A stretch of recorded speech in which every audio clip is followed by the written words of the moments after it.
time since 1979. Now, ESPN reports that the Buss family is selling their stake in the Lakers to Mark Walter for a valuation of approximately $10 billion. Walter is a majority owner of the Dodgers and CEO and chairman of TWG Global.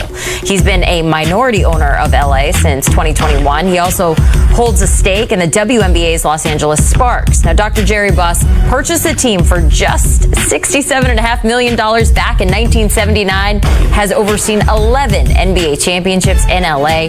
While the Buss family is selling their majority stake, ESPN is reporting that Jeannie Buss will continue to $500 million back in 1979 and has overseen 11 NBA championships in LA.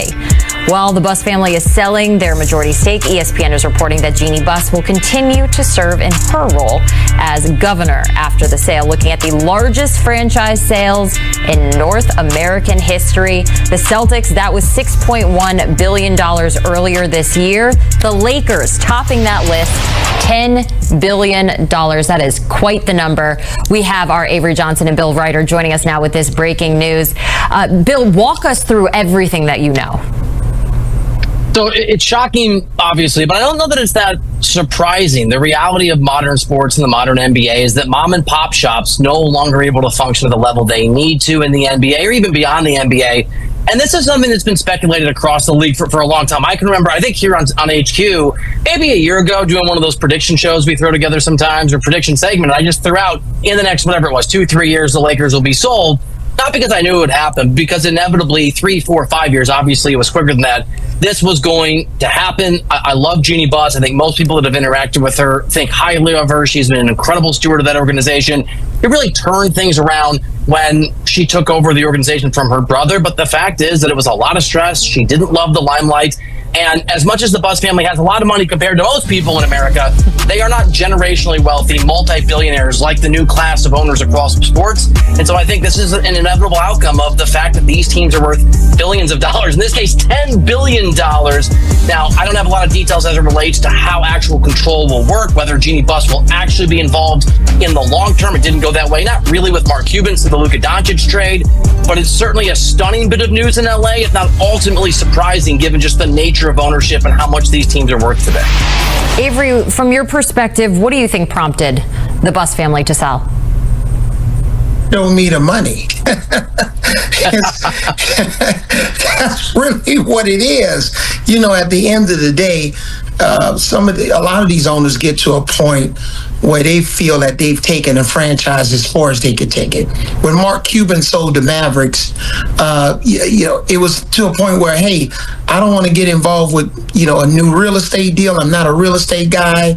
The Mavericks lease ends in 2031.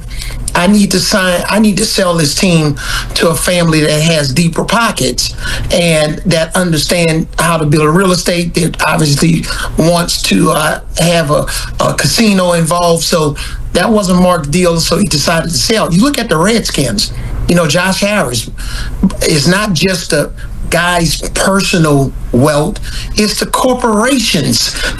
Dallas Mavericks, Sands Corporation behind that ownership deal. Josh Harris, Apollo with the Washington Commanders. You're looking at, $530 billion under assets. Now you're looking at this situation with Mr. Walter, who's coming in from the Guggenheim Partners. It's not his own $6 billion of net worth, but it's the $340 billion of assets that they have under management. So a lot of these new groups, I agree with Bill, the mom and pops, that's done. A lot of these groups with deeper pockets that can have even more of a, not a catastrophic, but a more comprehensive meaning and vision for this franchise to move forward. What's going to happen with the Lakers? You look at the Clippers, they're in Intuit Arena.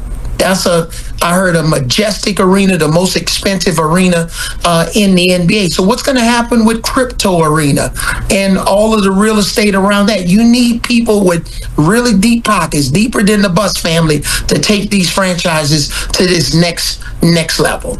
So, and that's exactly what just happened. And when we think about the future of the Lakers, Bill, what does that now look like with this new ownership group? I mean, it's a question mark in terms. Look, this is, as Avery said, as I said, this is a mom and pop shop, and a lot of the people that work in this organization, from the very top all the way down, are personal friends of the Buss family, have relationship with the Buss family. So there are certainly going to be changes. The degree to which it is hard to know. I think Mark Cuban and the Mavericks are such a great example, because when Cuban sold that team, he was under the impression he would still have control over basketball operations. There are two governors. There's a governor and an alternate governor. The reporting out of ESPN is that Jeannie Buss will remain one of the governors, which means decision maker. But this is sort of like working for the president.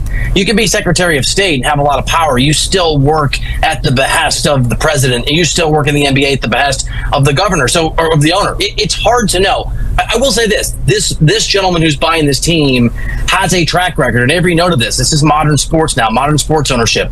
You have to have someone who has billions of dollars behind them, an infrastructure of success. And teams now, like see Liverpool and the Red Sox owned by the same owner, sort of go down the list. This is a guy who's done a hell of a job, an amazing job with the Los Angeles Dodgers. He runs a very impressive sports operation. So I think in the long term, medium term, Dodgers are going to be in really good shape. Seems like, it's hard to know, they're in very good hands, but there are certainly going to be changes to the culture in Los Angeles, to how things are run. And I think maybe it's a 5-year timeline. Maybe it's more quickly.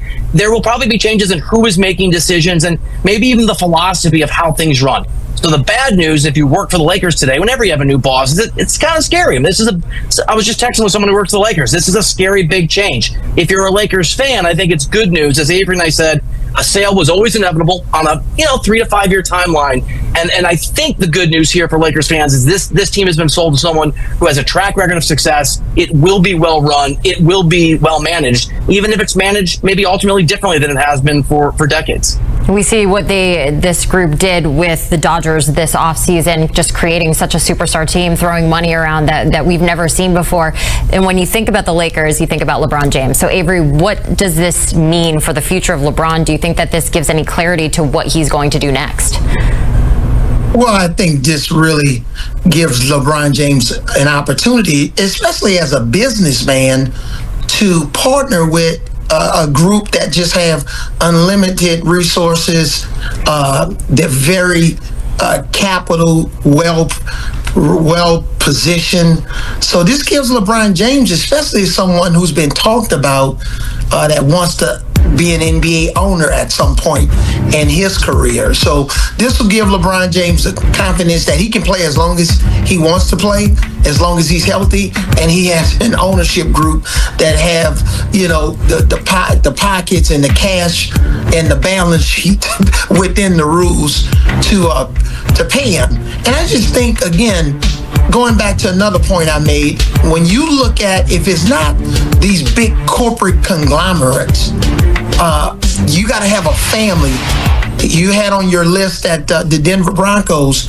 Who's the lead owner that bought the Denver Broncos? Rob Walton. Who runs it? His daughter, Carrie Penner, and her husband, Greg Penner.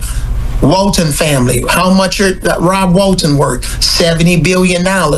So again, this is a new time. And really, if I'm some of these smaller market teams in the NBA, that I'm watching these sales with Boston and the Lakers, and I'm looking at who's knocking on my door, because